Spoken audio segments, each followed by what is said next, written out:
est un incubateur dit pluridisciplinaire. On travaille sur tous les secteurs d'activité. Il faut que ce soit des projets d'entreprises innovantes technologiquement, liés ou issus de la recherche publique, et donc localisés dans les deux départements, donc le Var et les Alpes-Maritimes. Et l'objectif, c'est que pendant l'incubation, on mette à disposition les compétences des chargés d'affaires de l'incubateur, donc qui sont 4. Ces compétences vont être axées prioritairement sur 2 sujets. Aider l'entrepreneur à identifier et à entrer sur son premier marché, et puis l'aider à structurer, compléter les compétences nécessaires dans son équipe, principalement identifier les personnes clés qui vont être indispensables pour le démarrage. Dès le début de l'incubation, une des premières actions qu'on met en place, c'est d'établir avec le porteur de projet une feuille de route, de définir de façon assez précise des objectifs à 6 mois et d'identifier des moyens d'atteindre justement ces objectifs. Notre premier objectif en venant auprès de l'incubateur PACAEST était ce lien avec la recherche.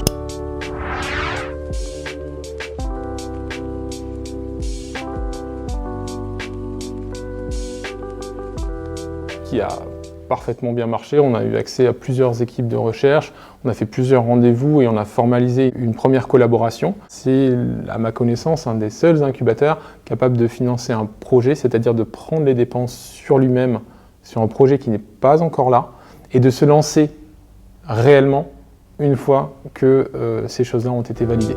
Donc en un mot, Algency, c'est une fintech qui va proposer des solutions de digitalisation de la gestion des titres financiers post-émission. Donc c'est environ 200 projets accompagnés en incubation qui ont donné lieu à la création de 175 entreprises. Et ces entreprises-là pèsent aux alentours de 1200 emplois directs.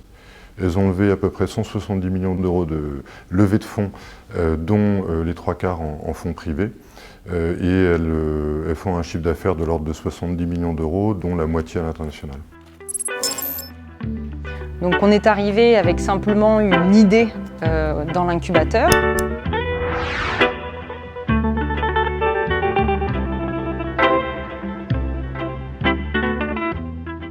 Et puis on en est ressorti avec une entreprise créée, puisqu'en sortie d'incubation, en octobre 2017, la société Mycophyto a été créée.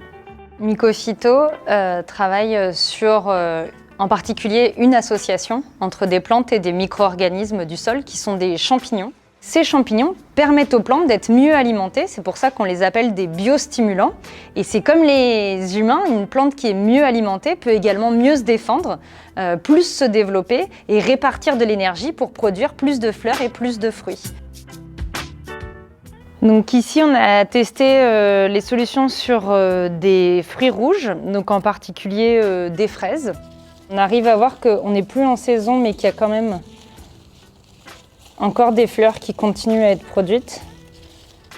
On voit également les porteurs de projets analyser, évoluer, grandir, mûrir tout au long de cette période d'incubation, parfois même changer de façon assez radicale de posture. Et ça c'est très très intéressant. Tout le long de mon incubation, j'ai pu bénéficier d'accompagnement de professionnels de différents domaines, juridiques, comptables, financement d'innovation, etc. Et aujourd'hui encore, je peux bénéficier du carnet d'adresses sur ces personnes-là de l'incubateur.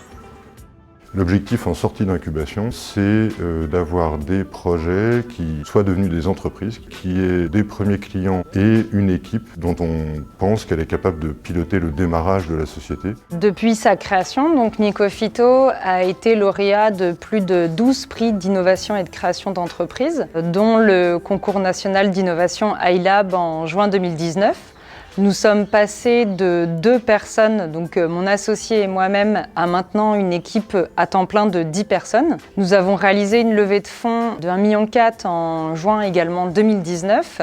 Moi, en tout cas, qui venais de la recherche, qui n'avait pas un parcours, enfin qui avait un parcours de recherche, il aurait été impossible de créer Mycophyto et d'amener la société où elle est aujourd'hui sans avoir eu cet accompagnement. Puisqu'il y avait beaucoup de domaines de compétences que je ne maîtrisais pas et qui donc m'ont permis de pouvoir amener la société où elle est aujourd'hui. Vraiment, je recommande de passer par des établissements du type incubateur PACAEST qui peuvent faire le lien avec ce monde qui est un peu différent du monde du privé, qui permet de se parler et derrière de collaborer. Vraiment là, je recommande fortement. On crée tous ces liens au fil de l'incubation et l'objectif c'est qu'en sortie d'incubation, les projets ne se retrouvent pas tout seuls mais continuent à avoir un soutien dans la phase de démarrage qui reste une phase critique.